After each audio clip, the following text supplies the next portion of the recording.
우리 파악을 할 수가 있습니다. 이제 만약에 이제 여기에 이제 각 장 챕터별로 이제 하나 챕터의 안에 이제 보면은 이제 한 소제목이 하나씩 다 있잖아요. 그거를 이제 또 나열을 해서 하는 것도 좋지만 그걸 나열을 하다 보면은 굉장히 방대해져요. 그래서 그걸 통째로 묶어서 주제를 찾고 그 주제 가지고 이제 풀어나가고 그 다음에 이제 그런 것들을 이제 모아서 이제 내 글을 쓰는 거예요. 내 글을. 그거를 거기서 말하고자 하는 거 가지고 내 글을 쓰는 게 그게 이제 정리입니다. 그렇게 하면은 이제, 자기 생각의 폭이 넓어지고 또 내가 이제 언어 어떤 선택이나 구사력이 좀 좋아지는 거죠. 그러니까 사실 책을 많이 읽어서 언어 구사력이 높아져야 이제 창조가 되는 거거든요. 언어 구사력이 짧은 사람들은 창조가 될 수가 없습니다.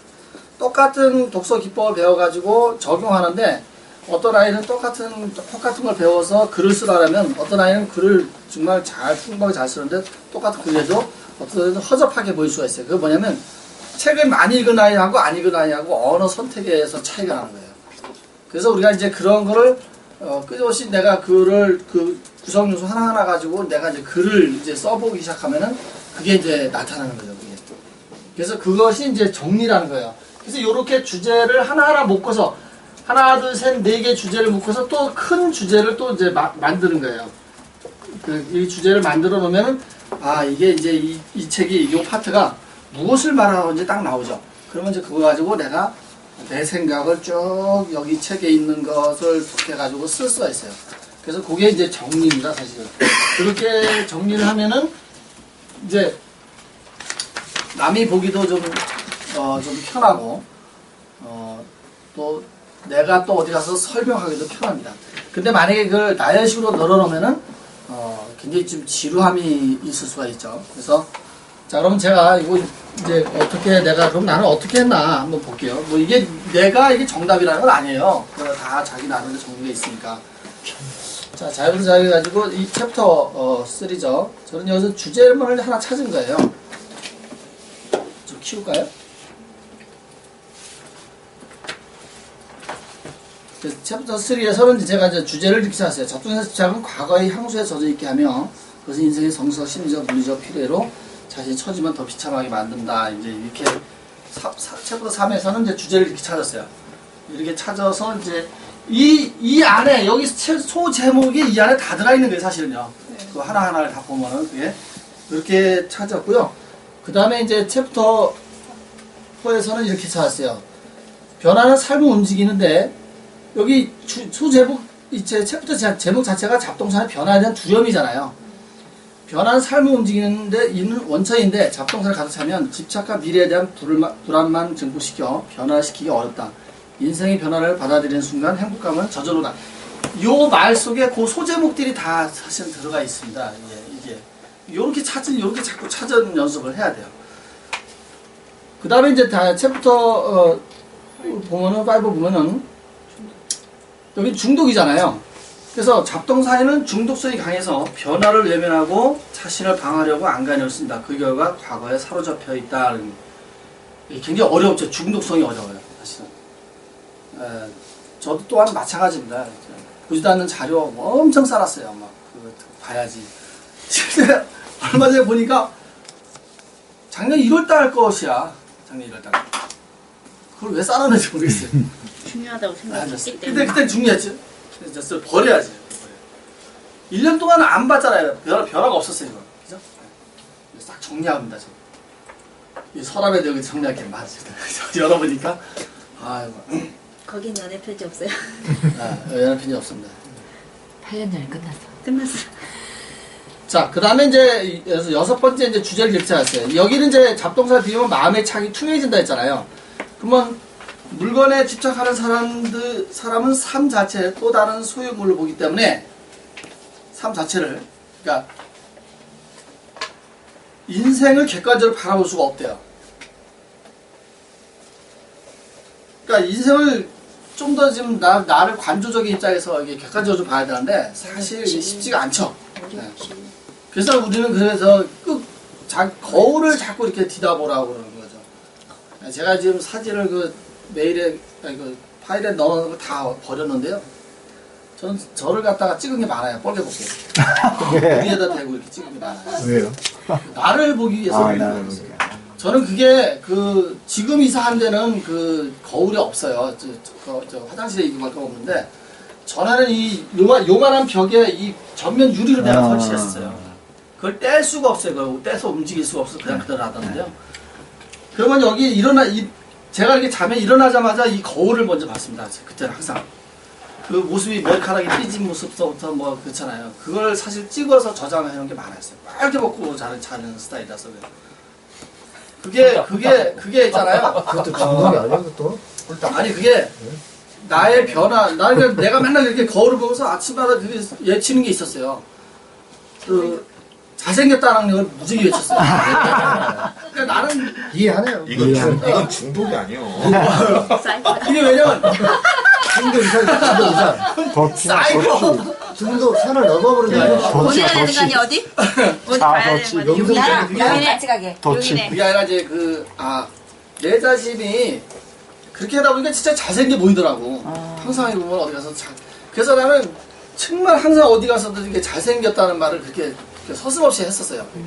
그냥 어디 가면 지금네. 야 이렇게 잘생긴 사람 처음 봤는데 당신 이렇게 잘생긴 사람하고 얘기한다는 걸 영광으로 생각하고 빨리 그랬어요. 그러면 사람들이 막 청문이 기절 초봉한다 이제. 왜요? 자, 그래서 어쨌든 간에 이렇게 주제를 이렇게 하나하나 이렇게 거기서 그거를 읽고 이제 찾아내는 거죠. 그렇게 이제 주제 찾고, 그 다음에 이제 요 네 개를 또 섞어야 돼. 섞어서 이제 주제를, 총 주제를 만들면 이제 이게 이제 이거만 사실 읽으면 다 나오는 거죠.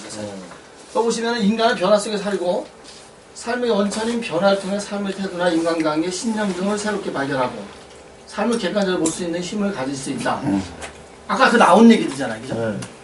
그러나 잡동사를 꽉 차 있는 삶은 마음의 창이 불투명해 과거에 집착하게 만들어 변화를 받으려 하지 않고 중도성이 강한 잡동사를 버려야 진짜 마음 평정과 행복을 얻을 수 있다. 요거 다 들어가세요. 여기 이제 위에 있는 네 개가 다 들어가는 내용이죠.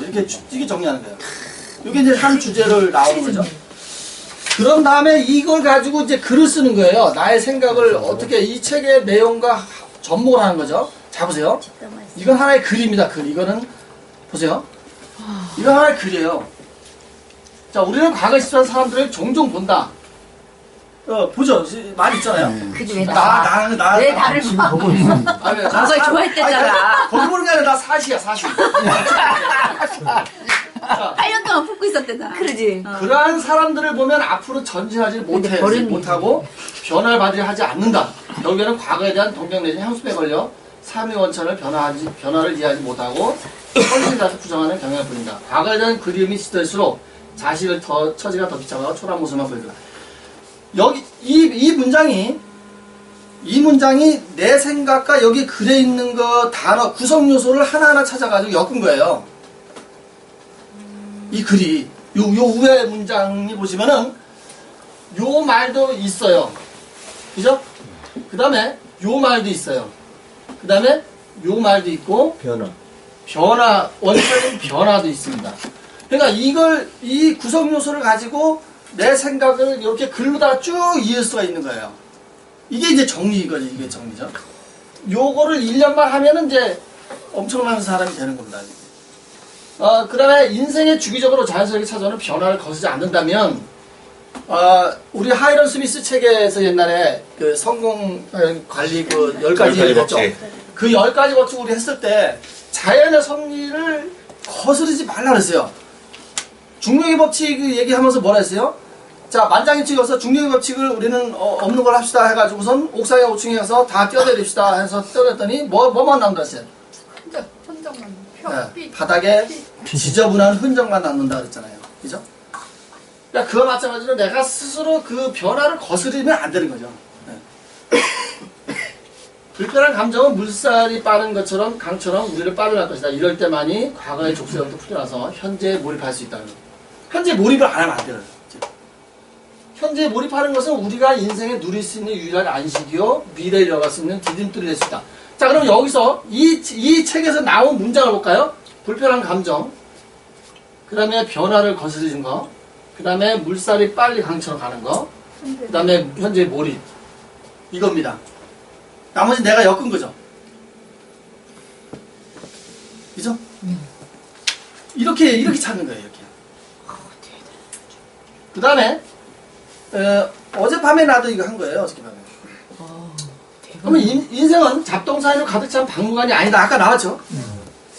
변화를 받아들이는 살아있는 공간이다. 사람들은 대부분 현명하지만 나쁜 습관은 그들의 인생을 산산조각낸다. 제가 늘상 얘기하는 습관이죠, 습관. 대수롭지 않게 시작한 행동의 부작용이 순식간에 여기저기로 가지를 뻗는다. 제가 가지치기를 잘하라고 옛날에 얘기했죠. 겨울에 왜 나무를 가지치기를 하는지 아세요? 왜 해필이면 겨울에 가지치기를 할까요? 영양분을 딴 데로 안 쓰고 겨울날에 네. 칠 때 하는 거죠. 그렇지. 자, 겨울 이 더덕이 언제 캐먹으면 가장 좋을까요? 겨울에. 겨울입니다, 겨울. 봄. 겨울과 봄. 왜 그럴까요? 더덕이 이파리가 한참 날 때는 더덕의 기운이 다 어디로 가 있어요? 이파리로 가 있습니다. 뿌리로 내려가 있는. 나무도 마찬가지. 그때 쳐주는 거예요, 가지를. 그래야지 그 밑에서 이제 작은 나무들이 햇빛을 보고 자라나올 수 있게 해주는 거거든요. 나목 상태에서 그걸 잘라줘야 되거든요.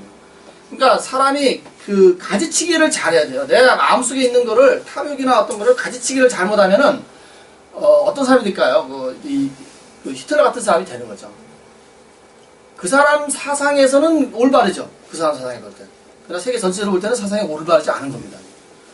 그런 가지치기. 그러니까 어쨌든 간에 지금 내가 습관이나 어떤 것들을 잘못 들이고 가지치기를 안 해주면은 인생에서 굉장히 힘들게 갈 수 있다는 거죠. 자, 그래서 감당하기 힘든 감정부터 도망치는 순간 감각과 분별력은 마비되고 우리는 이러한 잘못된 답선에 대한 습관이 얼마나 자신을 억제인지를 알지 못한다. 왜냐하면 나쁜 습관에 길들여져 있기 때문에 우리는 습관적으로 모든 걸 합니다. 습관적으로 선택을 하게 되고요. 어떠한 선택에서 그것이 진정한 나를 가지고 선택하기보다는 습관적으로 선택하는 경우가 굉장히 많습니다. 95%는 우리가 살면서 95%는 의식을 하고 하는 게 아니라 무의식 속에서 하는 거예요. 아침에 일어나서 화장실 가고 뭐 하는 게 그 누가 시켜서 의식적으로 하나요? 아닙니다. 다 무의식 중에 하는 거예요. 내가 의식적으로 이때 일어나서 화장실 가야지. 그거 없어요. 자, 그 다음에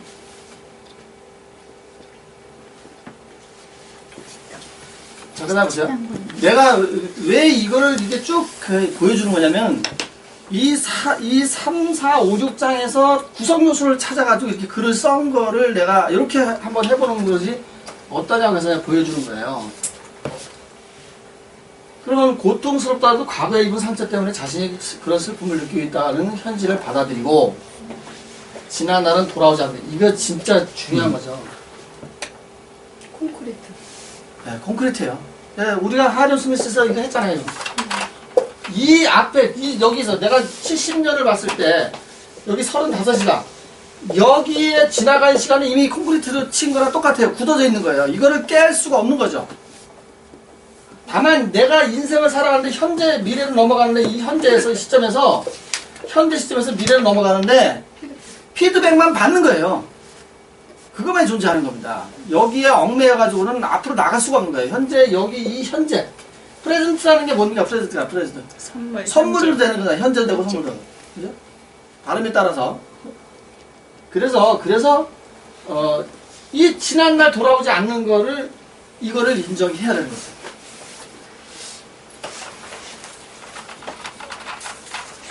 우리가 이제 공부한 책들이 정말 좋은 책들이에요.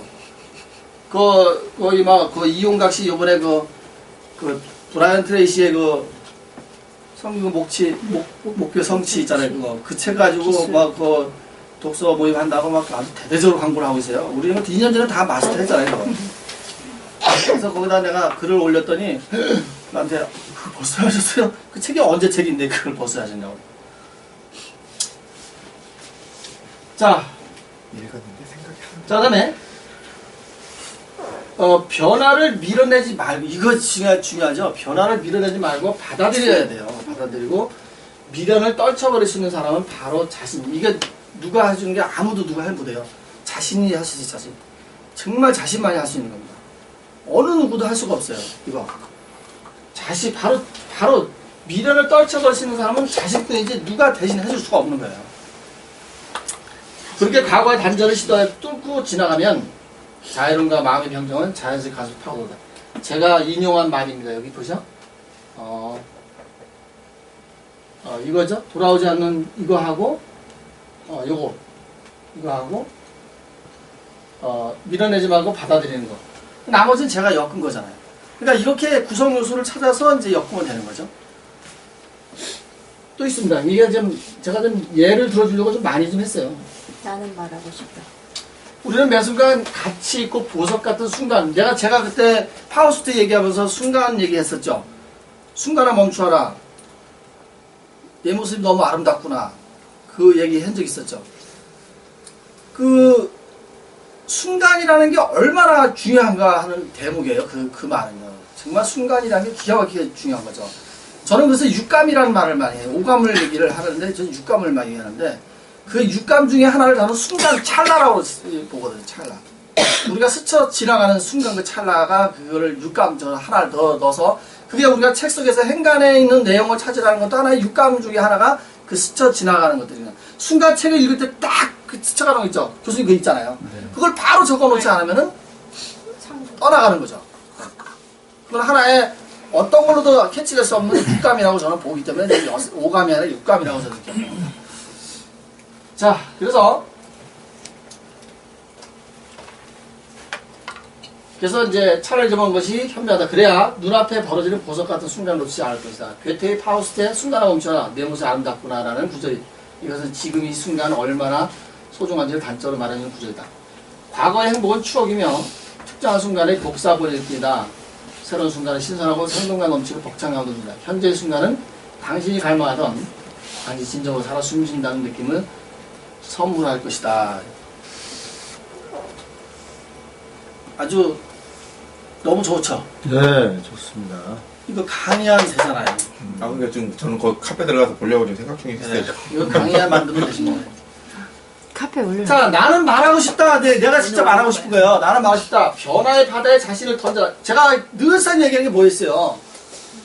시냇물, 아주 또랑물이 시냇물을 만들고 시냇물이 강을 만들고 강이 뭘로 가요? 바다로 가는 거죠. 바다가 왜 바다다 했어요, 제가요? 받아들인다고. 받아들이는 데서 바다예요. 모든 것, 투정물이든 똥물이든 모든 걸 받아들이는 데서 바다라 했잖아요.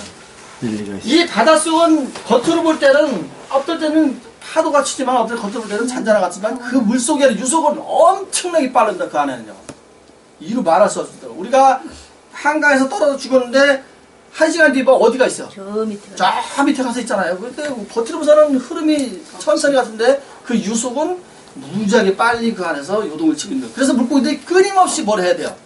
움직이지 않으면 어디로 가요? 저 밑으로 떠나야 가는 거예요. 가네요. 네. 그래서 진우전이가 있는 겁니다. 생태에 그걸 적응하라고 있는 거죠. 이 환경에 적응할 수 있게 있는 거죠. 인생은 절대로 변화 없이 고여있는 물이 아니라고 그러는 거죠. 우리 존재는 바다와 같은 것이다. 넘실대는 생태 같은 파도가 모든 것을 바꾸고 움직인다. 움직임 변하고 어떤 것도 완전히 굳어진 것이 없으며 그 어떤 것도 그 모습 그대로인 것은 없다는 거죠. 정말 그대로 없죠. 인생에는 어떤 일도 벌어질 수 있다는 사실을 받아들이면 마음의 평정을 찾을 수 있다. 이 작가가 하는 말입니다. 정말 이거죠. 인생에는 어떤 일도 벌어질 수 있다는 사실을 받아들이면 마음의 평정을 찾을 수 있다. 변화는 우리의 본성이고 모든 것의 본질이라는 사실을 깨닫는 것만이 마음의 평정을 가질 수 있고 우리는 일단 깨달음과 함께 앞으로 나아가며 변화의 격적인 힘을 거스리보다 그 자연의 섭리와 함께 개선을 할 것이다. 아, 저도 잘 만들었죠? 잘했네요.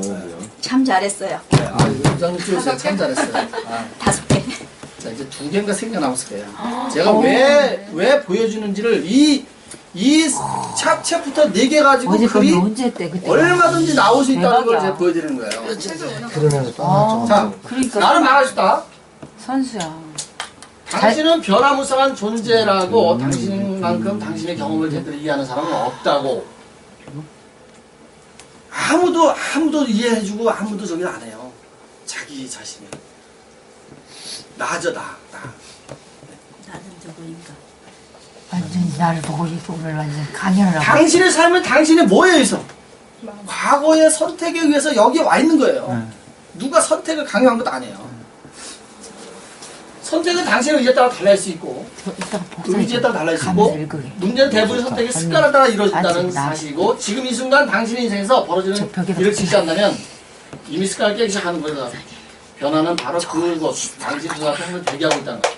변화는 당신 눈앞에 항상 대기하고 있대요. 그걸 받아들이지 않으려고 하니까 문제가 되는 거예요. 아멘. 너무 그걸 안 좋다. 받아들여요. 전화 먼저 줄게. 너무 좋다. 아멘. 복사장님. 잘생겼어. 오늘 왜 이렇게 잘생긴 거야? 마음속에 잡동사니로 가득 차 있다면 빨리 저는 이걸 말하고 싶어요. 마음속에 잡동사니 밖에 빨리 제거해야 돼요. 뭐가 잡동산이지? 그렇지 않으면 빨리 버리라고. 이게 중독이에요, 중독. 아이 진짜 완전히. 자, 살아가서. 당신의 과거의 눈에 허우적거리게 만든다. 잡동사니 마음의 창을. 제가 늘상 강조하죠. 마음의 창. 이걸 뭘 갖다가 채워넣느냐에 따라서 달라진다 했잖아요. 마음의 창을 가득 채웠다면 마음의 창이 투명하지 않아. 잡동사니를 정당하고 잡동사니를 내가 스스로 정당하는 거야. 사람에 대한 잡동사니도 정당화하는 겁니다. 수많은 죄를 마음에서 짓고 있잖아요. 죽였다 살렸다 죽였다 살렸다. 그것도 다 버려야 되는 거죠. 이런 말을 하는 나 자신도 마찬가지죠. 못 버려. 밋밋한 삶의 반복이 이어질 것이다. 이것은 잡동사니가 인생의 즐거움을 맞게 하지 못하게 한다. 빨리 잡동사니를 제거하여 변화를 시도해야 된다. 찍어. 아 좋다. 자, 이제부터 마지막이죠. 이제부터 당신의 마음속에 잡동사니를 가득 채워 당신의 마음과 머리를 포장하였다면 물건을 버리고 변화를 시도하자. 변화는 성공의 증표인 자기 만족을 낳는다. 삶을 아끼고 살아가게 되고 이게 이제 모든 걸 버렸을 때 이제 벌어지는 현상들이에요. 삶을 스스로 자기의 삶을 사랑하게 되고 삶의 관점이 바뀌고요. 태도가 바뀌고 야. 인간관계가 더욱 좋아질 수밖에 없죠. 왜? 내가 안에 쌓여있는 걸 다 버렸기 때문에 그 사람하고 좋아질 수밖에 없는 거죠. 늘 용서하고 관계를 맺어야 되는 거죠. 저도 그렇게 못해요. 맨날 싸우고 티카티카하고 그러지 말아야 하는 거죠. 에이씨 엄마 뭐 질러버리고. 꿔주기. 그 다음에 인생에 정말 하고 싶은 일이 많다는 것을 알게 되고 이것을 행동으로 옮겨 진정한 삶의 의미를 깨닫게 돼요. 이게 우리가 이러한 것들을 하는 이유는 뭐냐면 뭐 하기 위한 거예요? 행동을 하기 위해서 하는 거예요. 이런 것들을 지금 공부하고 하는 거는 책에 있는 지식을 뭘로? 지혜로 바꾸는 거예요. 근데 어떤 지혜가 중요한 거예요? 이 지혜 중에서 뭐요? 실천적 지혜예요. 네. 실천적 지혜. 그 다음에 행동의 지혜예요. 이것을 안 가지면은 우리가 공부 하나만 합니다, 사실은. 그러면 이걸 통해 가지고 내가 강의를 할 때 접목을 하던, 내가 어떤 아이들을 지도할 때 접목을 하던 그것이 있어야 되는 거죠. 제가 송종 교수님 참 얘기를 해서 보지만 너무 안타까운 거예요. 정말 훌륭한 걸 개발했는데 아이들을 위한 지도가 그거를 모든 아이들을 할 수가 없어요, 그거를요. 그걸 보편화시킬 수 있는 장치를 만들어야 되는데 그걸 틀을 깨지 못하는 거예요. 그 마음에 깔려 있는 그 틀을 깨야 되는데 그걸 못 깨니까 지금 안 되는 거죠. 그저 그냥 몇 년 동안 좋은 거 될 거만 자꾸 그러니까 2년 전에 2년 동안을 받은 사람이 결과 없이 그냥 너무 좋은데 뭐 어떻게 할 수가 없다고 그런 거죠. 그러니까 이것이 가장 중요한 겁니다. 그러면 이거를 끊임없이 내가 이거를 통해 가지고 지혜를 실천적이고 행동적인 지혜를 바꿔야 되고 이제 마지막으로 인생의 진정한 성취감도 없이 무작정 앞만 보고 달리도록 자신을 꼬드기는 것은 도대체 무엇일까 스스로 생각을 해보는 거예요. 질문을 해보는 거예요. 내가 지금 하고 있는 일에 대해서 여기에 보험하신 보험, 애터미 아니면 강의를 하겠다는 강의를 아니면 대책을 하는 사람은 대책을 하는데 도대체 왜 하는 앞만 건가요? 보고 달리도록 자신. 무엇을 위해서 무엇을 위해서? 어디에 가치를 두고 할 것이냐 정성을 입히기 위해서. 스스로 그 반성을 해보는 게 중요하다는 거죠. 카페에 이제- 몇 번이나 있어요, 저런 거? 예, 아유 많아요. 이렇게 많죠. 자 보세요. 들어가 다 봐요. 그 저희가 이 이거를 이런 식으로 이제 해서 이걸 이제 책으로 낼 거거든요. 이거 다 책으로 낼 건데.